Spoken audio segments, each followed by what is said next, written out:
होना गा। मांगे लान भाई, भगवान के नाम में कुछ दे देते।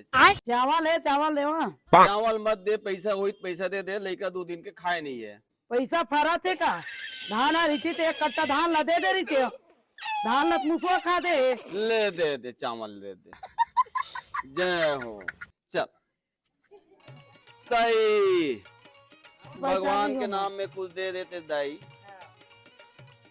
जय हो भगवान भला करे। तो दादा आज क्या क्या खाबो? खाबो ना लेन, अब 2 घर तो उगे तान खाबो। कौन होगा? आओगे का? दे देते होगा कुछ न कुछ।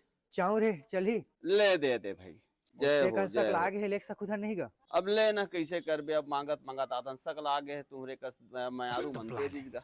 ले ठीक है। कौन हजगा दाओ? कोनव जी? बस मांगे लहन दाओ। अरे यार जवान आदमी, लइकल भी बिगाड़त हस, पढ़ेल जातीस, स्कूल जातीस, कुछ सीखतीस। रुपया पैसा कुछ हो ही दे देते दाओ।